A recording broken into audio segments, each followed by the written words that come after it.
हरि बोल हरि बोल। पद रत्नाकर जी का पाठ, पद संख्या 340 340। पद रत्नाकर जी का पाठ, पद संख्या 340।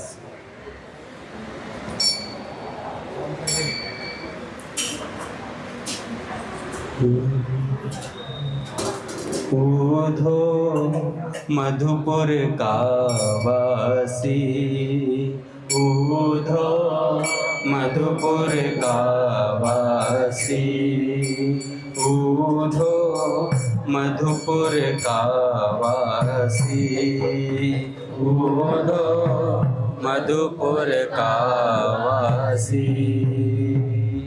मारो बिछड़ो श्याम मिलाय विरह की, काट कठिन फांसी। मारो बिछड़ो श्याम मिलाय विरह की, कठिन फांसी। श्याम बिन चैन नहीं आवे, श्याम बिन चैन नहीं आवे, श्याम बिन चैन नहीं आवे, श्याम बिन चैन नहीं आवे। मारे जब से बिछड़ो श्याम ही बड़ो, उछलो ही आवे। मारो जब से बिछड़ो श्याम ही बड़ो, उछलो ही आवे। छाय रही व्याकुलता भारी, छाय रही व्याकुलता भारी। मार श्याम विरह में आज नैन से रयु नीर जाए। तुम्हारे श्याम विरह में आज नैन से रयु नीर जाए। श्याम बिन ब्रज सूनो लागे, श्याम बिन ब्रज सूनो लागे। सूने कुंज तीर जमुना को सब सूनो लागे। सूने कुंज तीर जमुना को सब सूनो लागे। गोठ बन श्याम बिना सुनो, गोठ बन श्याम बिना सुनो। मार एक एक पल युग सम बीते, विरह बढ़े दोनों। मारो एक एक पल युग सम बीते, विरह बढ़े दोनों। ऊधो अरज सुनो मारी, ऊधो अरज सुनो मारी, ऊधो अरज सुनो मारी, ऊधो अरज सुनो मारी। ओ थारो गुण नहीं भूला कदे, मिला दो मोहन बनवारी। ओ थारो गुण राम राम करो चाचा जी को राम राम। मिला दो मोहन बनवारी। राधा राधा राधा राधा राधा राधा राधा राधा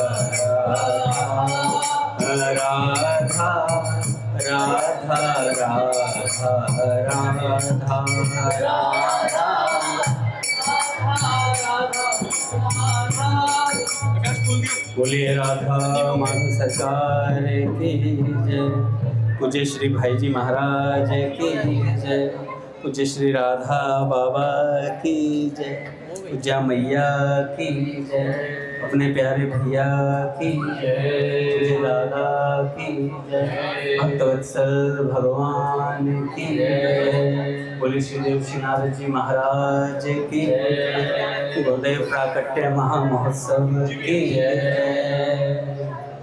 हरि बोल। बड़े सौभाग्य का क्षण है कि आज भी हमें सत्संग और कीर्तन का परम लाभ प्राप्त होता है। पहले स्वामी जी के कुछ वाक्य सुनते हैं,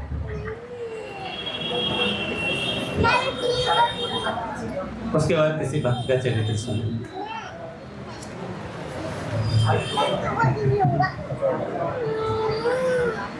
स्वामी जी महाराज कहते हैं,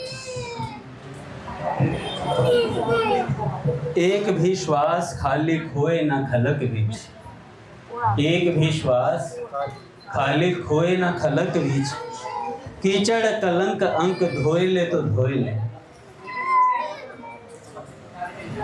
सज्जनों, भाइयों और बहनों ने पैसों को बहुत कीमती समझा है।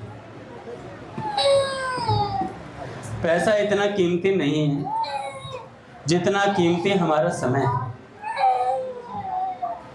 मनुष्य जन्म का जो समय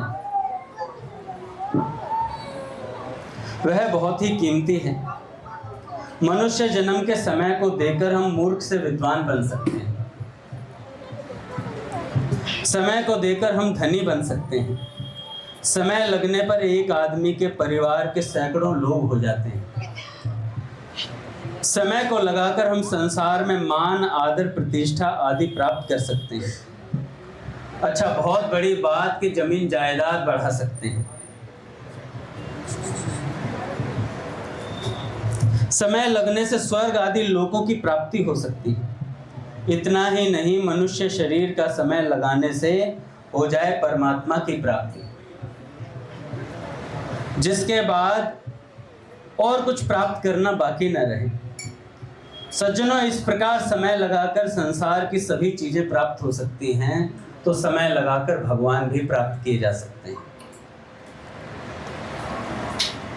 जैसे आपने 70-75 वर्षों की उम्र में 60 वर्ष रुपए कमाने में लगाए, 60 वर्षों में बहुत जमीन जायदाद इकट्ठी कर ली, मकान बना ली, बहुत संपत्ति इकट्ठी कर ली।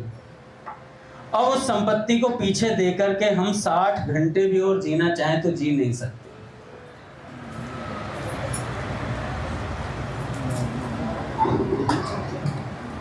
जिस पूंजी के बटोरने में 1 वर्ष लगा, उस पूंजी के बदले में 1 मिनट, 60 वर्ष की पूंजी से 60 मिनट लेना चाहें तो नहीं मिल सकते। तो हमारा समय बर्बाद हो गया। सच्चे 60 वर्ष की उम्र और उस पैसे के बदले हम 60 मिनट नहीं खरीद सकते।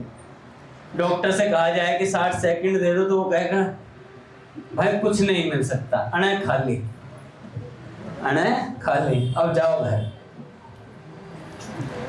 अच्छा, वैश्य भाई व्यापार करते हैं तो जिसमें पूंजी लग जाए और पीछे कौड़ी ना बचे, ऐसा सौदा नहीं करते वैश्य भाई। तो पूंजी लग गई और फायदा कुछ हुआ नहीं। व्यापार में तो कुछ ना कुछ पैदा होना ही चाहिए, परंतु इधर 60 वर्षों की उम्र में जितनी पूंजी इकट्ठी थी उसके बदले में 60 महीने मिल जाएं, 60 दिन मिल जाएं तो भी 12वां अंश तो मिला, परंतु 60 दिन तो दूर रहे, 60 घंटा, 60 मिनट, 60 सेकंड तक नहीं मिलते। हम तो सज्जनों घाटे में चले गए। बहुत क्या, केवल कोरा घाटा ही घाटा। सज्जनों, मनुष्य को इसका भी होश नहीं है कि हमें क्या चाहिए, इस बात का भी पता नहीं है। हमें ऐसा लगता है कि पैदा हुए, 2-2.5 साल 3 साल खेले, फिर प्ले स्कूल में चले गए, फिर nursery, KG, first, second, third, fourth, fifth, sixth, 12वीं करी, कॉलेज चले गए, कॉलेज जा करके फिर पढ़ाई पूरी कर ली, एक नौकरी मिल गई और उसके बाद घर वालों ने मकान की पुताई कर दी और फिर तुम्हारी पुताई कर दी। उसके बाद लूरू चूरू हो गए, उसके बाद फिर उनके साथ यही क्रम चल रहा है, नर्सरी, केजी, फर्स्ट, फिर 10वीं 12वीं, फिर पढ़ाई लिखाई, फिर मकान की पुताई, फिर उसकी पुताई, और ये पुताई चलती आ रही है। आकर 4,84,000, तो भैया 84 लाख की योनियों में आकर के यही क्रम चल रहा है। हमारे साथ भी यही ढर्रा चल रहा है। आए थे हरि भजन को, होटन लगे कपास, चले थे भगवान के भजन के लिए, पर अब क्या होता है, 16 माला करी, खूंटी पे टंग गई। कौन? माला। और आपका मन भी खूंटी के साथ वहीं रह गया, माला टंग गई। अब भजन कर लिया, 16 माला हो गई, भजन हो गया, सत्संग सुन के ही आए हैं, 1-1.5 घंटा मंदिर में हुआ, खत्म हो गया। इसके अलावा सुनने, इतने से ही काम हो जाएगा। क्या काम हो जाएगा? बात तो तब है ना, 1.5 घंटा आपके 24 घंटों पर भारी पड़े, निरंतर आपकी स्मृति बनी रहे 24 घंटे। मूल्य इस बात का नहीं है आप कितना चिंतन कर रहे हैं, मूल्य इस बात का है कि भैया उस चिंतन का प्रभाव क्या आ रहा है आपके जीवन में।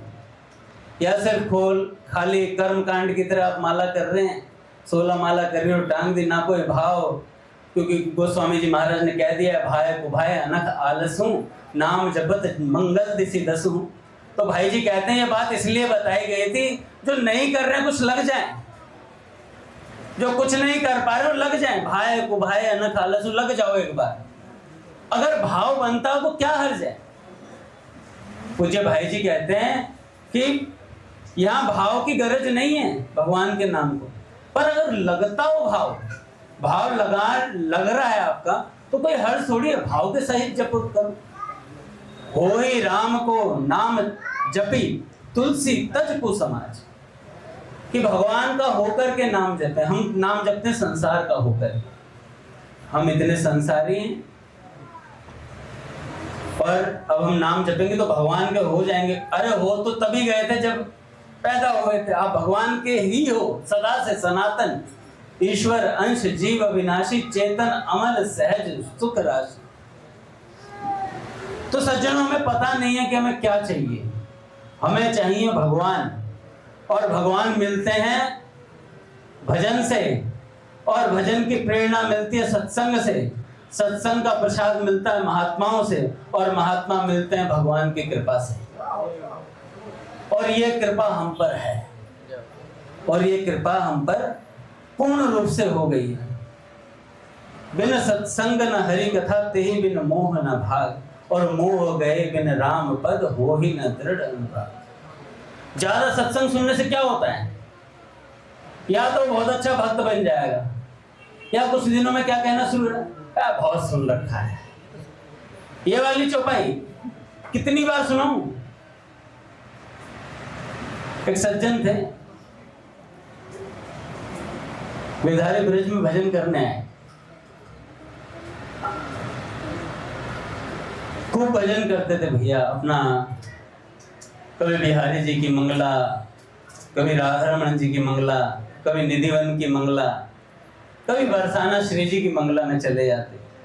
पूरा जीवन भजन में बीत रहा था, और खूब ब्रज के अनुरागी थे, वर्षों से यही भजन कर रहे थे रह करके। अब क्या हुआ, देखो ये भगवान की माया है, कब ले जाकर के कहां पटक देगी पता भी नहीं चलेगा। इसलिए जब तक बुद्धि निर्णय दे रही है भजन का, तब तक खूब अच्छे से जमकर भजन कर लेना चाहिए। उससे क्या होगा, जितना साधन आप अभी करेंगे, ये साधन आपको असाधन के समय बचाएगा। जब आप असाधन कर रहे होंगे तब आपको बचाएगा। क्योंकि पूज्य पंडित जी महाराज कहते हैं, साधन ही साधन को बढ़ाता है। सब लोगों का प्रश्न होता है भजन कैसे बढ़े, भजन करने से ही बढ़ता है, और कोई तरीका नहीं है इसमें कि आकर के कोई इंजेक्शन लगा देगा और आप उसी दिन हरे कृष्ण पागल हो जाएंगे। ऐसा कुछ नहीं, भजन करने से ही भजन बढ़ता है, नाम लेने से ही नाम में मन लगता है। अब सब लोग कहते हैं नाम में मन नहीं लग रहा है। अरे भाई नाम लोगे तभी मन लगेगा। अरे सत्संग में रुचि नहीं बन रहा, सत्संग में बैठना शुरू कर तो रुचि बन जाएगी। पूज्य श्री बालकृष्ण दास जी महाराज जी के यहाँ एक साधक कई महीनों से भजन सत्संग सुन रहा था। महाराज जी की ऐसी क्लिष्ट वाणी थी, महाराज जी हमेशा अलंकारिक भाषा में बोला करते थे, क्योंकि निज स्वरूप में स्थित थे तो उसी भाव से बोला करते थे सत्संग। तो वो जो सत्संगी था उसने घनश्याम दास ठाकुर जी से कहा थोड़ा थोड़ा आगे आगे हो जाए। ठाकुर जी ने कहा ठाकुर जी 6 महीने हो गए मुझे सत्संग सुनते हुए, कुछ पल्ले नहीं पड़ रहा है। ठाकुर जी ने महाराज जी से जाकर के कह दी, महाराज जी ने कहा कि देसी घी के हलवा पूड़ी है, ऐसे थोड़ी बच जाएंगे, अभी और सत्संग सुनो, आकर सुनते रहो।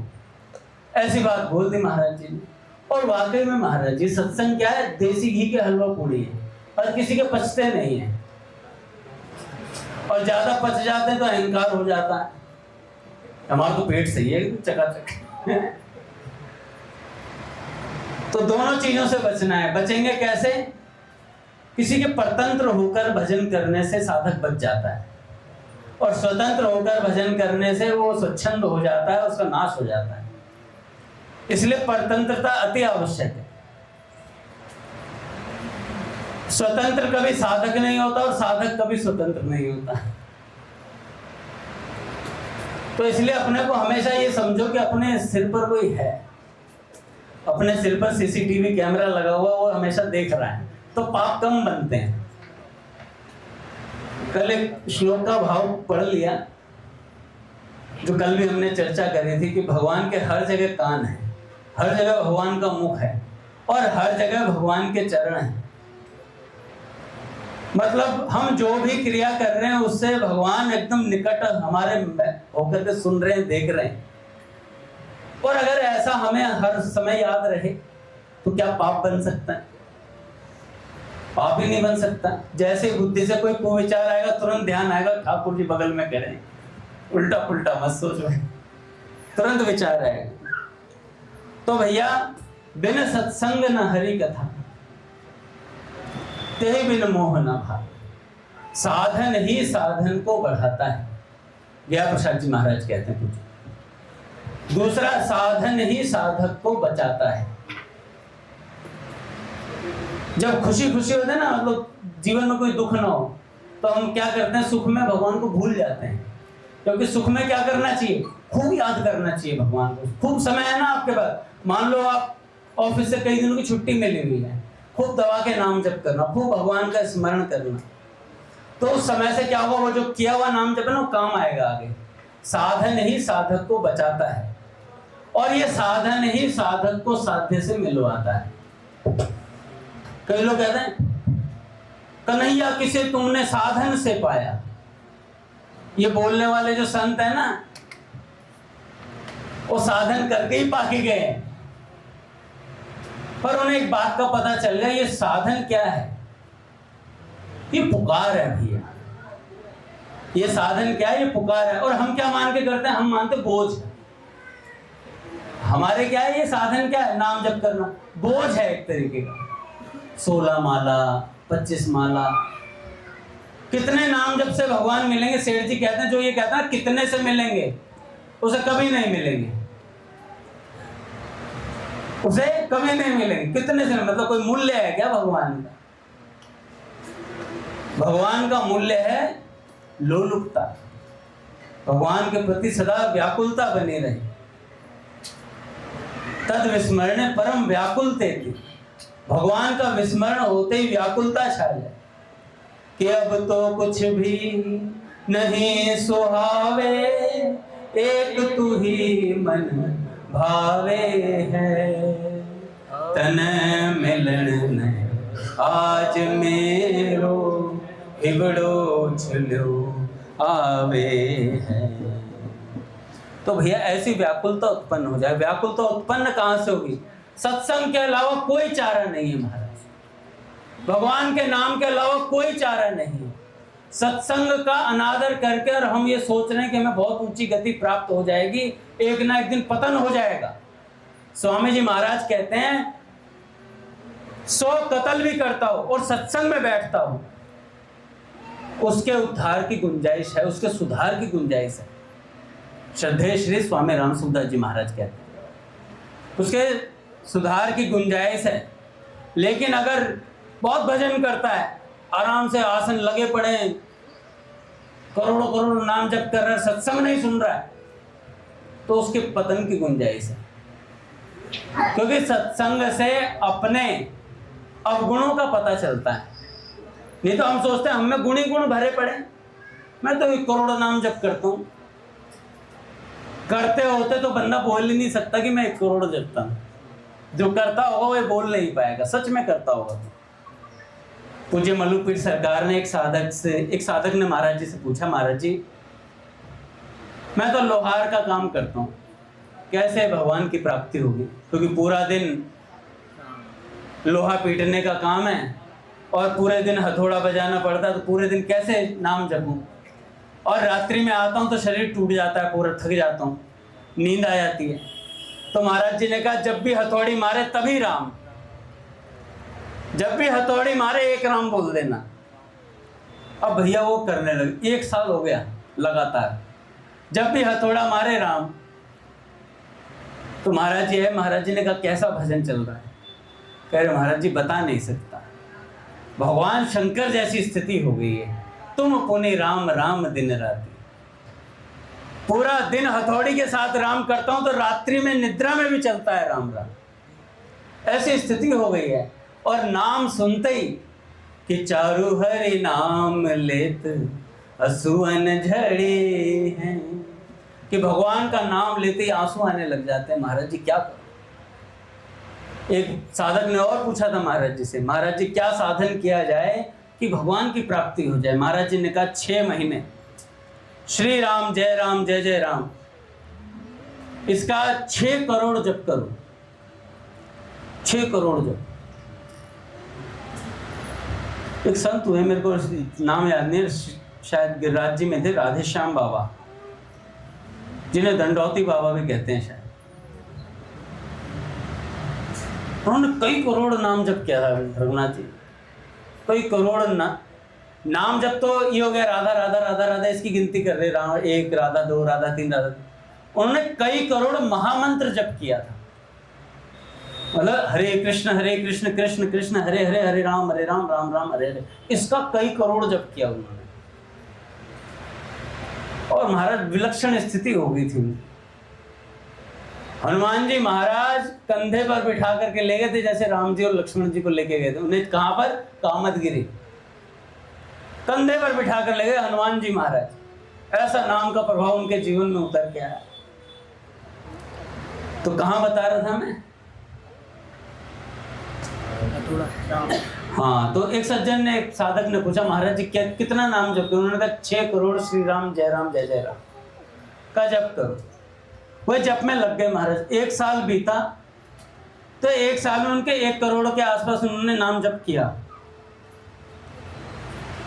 उसके बाद महाराज जी जब मिलने आए तो रोने लग गए। महाराज जी ने पूछा रोते क्यों, भजन सही चल रहा है क्या? कह रहे महाराज जी 1 करोड़ तक तो ठीक रहा, उसके बाद से महाराज जी 1 माला भी पूरी नहीं घूमती है सही से पूरे दिन में। कहने लगे क्या हो गया? कह रहे महाराज जी 1 मन का फेरता हूं, राम बोलते ही घंटों अश्रुपात होता रहता है, घंटों अश्रुपात होता रहता है? राम राम रघुपति जपत श्रवत नयन जल जाए। भरत जी जैसी स्थिति हो रखी है, राम बोलते ही आंसू आते हैं। तो महाराज जी ने कहा भैया 1 करोड़ तक तो मेहनत चल रही थी, भजन तो अब शुरू हुआ है। 1 करोड़ तक तो मेहनत चल रही थी और भजन तो अभी शुरू हुआ है। वे सज्जन महाराज ऐसी भगवान में निष्ठा उन। एक सज्जन और गिरिराज जी में रहकर भजन करते थे, उनसे भी महाराज जी ने बोला कि नाम जप करो। 6 महीना नाम जप किया। पूज्य पंडित जी महाराज जी की समाधि के पास एक वृक्ष के नीचे बैठे थे एक दिन। 6 महीना ही भजन किया था। व्याकुलता ऐसी थी कि जिस वृक्ष के नीचे बैठे थे उस वृक्ष के ऊपर ही काले बादल आए, केवल उस वृक्ष के ऊपर, और घोर वर्षा होने लगी। और उसी वृक्ष के नीचे प्रिया प्रियतम सरकार प्रकट हो गए महाराज, और उन्हें दर्शन हो गए तत्काल। तो ऐसी व्याकुलता होनी चाहिए। कह रहे हमारे अंदर तो ऐसी व्याकुलता नहीं, फिर क्या भजन का लाभ? आ जाएगी भैया। किसी दिन ऐसे ही सत्संग सुनते सुनते कोई बात दिल पे लगेगी। एक बार एक सज्जन थे, बड़े IPS अफसर से सत्संग में गए, और सत्संग में गए तो सत्संग में जो व्यासपीठ पे महाराज जी बैठे हुए थे, उन्होंने भगवान को खूब सारी बातें बताई। घंटों सत्संग सुनाया। घंटों सुनाने के बाद वो IPS अफसर जो थे वो पहुँचे। जाकर के पहुँचने के बाद कहने लगे, महाराज जी कोई सत्संग की खास बात बता दीजिए। अब 3 घंटे से बेचारे बोल रहे हैं, अब कौन सी खास बात रहेगी, भगवान की बात बताई थी। नहीं महाराज जी, मुझे कोने में ले जाके मुझे कोई अच्छी सी बात बताई जो इनको नहीं बताई हो। हम सब का ही स्वभाव है, किसी भी संत के पास जाते हैं तो उनसे अकेले मिल लेना चाहते हैं, मतलब अकेले में कुछ ऐसा लाभ मिल जाए। हालांकि मिलता नहीं है, क्योंकि हम सिर्फ बातें पूछते हैं। जिन भी संत के पास जाते हैं, भगवान की प्राप्ति कैसे होगी महाराज जी? महाराज जी कहेंगे 16 माला करना, करेंगे नहीं, पर उपाय बहुत पता है हमें। इतने उपाय पता है कि हम दूसरे को भगवत प्राप्ति करा दें। इतने उपाय पता है। अभी किसी बच्चे से पूछ लो पीछे, भगवान कैसे मिलते हैं, कहेगा संकीर्तन सत्संग में आना चाहिए, खुद नहीं आएगा। तो यही वाली बात है भैया, उपाय तो हमें बहुत पता है, हमें इतने उपाय बता चुके, अपने पूज्य भैया इतने उपाय बता चुके हैं, और संतों ने, और रोज ही बता रहे हैं महाराज संत जन तो, पर हम कर कुछ नहीं पा रहे हैं। तो हाँ में हाँ ही मिला दो। हाँ में हाँ मिलाने से क्या होगा? स्वामी जी महाराज कहा करते थे, हाँ में हाँ मिलाने से बहुत बड़ा काम हो जाता है। स्वामी जी महाराज ने कहा, बोलो हे मेरे नाथ मैं आपको भूलूं नहीं। जी महाराज, ऐसा बोलते, बस हो गया काम, इतना ही काम है। जी महाराज कहते, हाँ जी की दुनिया और ना जी का घर। है ना, बात कहने में आती है ना। हाँ हाँ करते रहोगे तो सब मिलेगा भैया, और ना कर दोगे उसी दिन बिसार दिए जाओगे। तो इसलिए हाँ बोलते रहो संतों की बातों को, जितना हाँ हाँ करते रहे, जी महाराज जी महाराज जी महाराज, ऐसी बात है। भक्तमाल में आता है, कथन श्रवण अनुमोद। कोई अनुमोदन भी कर देता है ना, सो प्रभु प्यारो पुत्र जो बैठे श्री हरि की गोद। अनुमोदन करने वाले को भी भगवान की गोद प्राप्त हो जाती है महाराज। तो ऐसे हाँ भाई, भगवान का भजन तो करना चाहिए, कर नहीं पा रहा हूं पर करना चाहिए भाई। बहुत कीमती वस्तु है भगवान का भजन, बहुत कीमती वस्तु है सत्संग। भैया भजन सत्संग करना चाहिए। तो बस इतना अनुमोदन करने से, सो प्रभु प्यारो पुत्र ज्यों बैठे श्री हरि की गोद, भगवान की गोद मिल जाती है। तो ऐसी गोद हमें भी चाहिए। तो क्या करना है कि एक बार सरल हृदय से हो, एक बार सरल हृदय से स्वीकार करो सब मैं हूँ केवल आपका, आप हो मेरे नाथ। मैं हूँ केवल आपका, आप हो मेरे नाथ। तेरा कल्याण होगा, प्रभु से प्यार होगा। तेरा कल्याण होगा, प्रभु से प्यार होगा। स्वामी जी की वाणी है हे मेरे नाथ, हे रे नाथ। स्वामी जी की वाणी है हे मेरे नाथ, हे मेरे नाथ। संतों का ये महामंत्र है हे मेरे नाथ, हे मेरे नाथ। संतों का ये महामंत्र है हे मेरे नाथ, हे मेरे नाथ। मैं आपको भूलूं नहीं,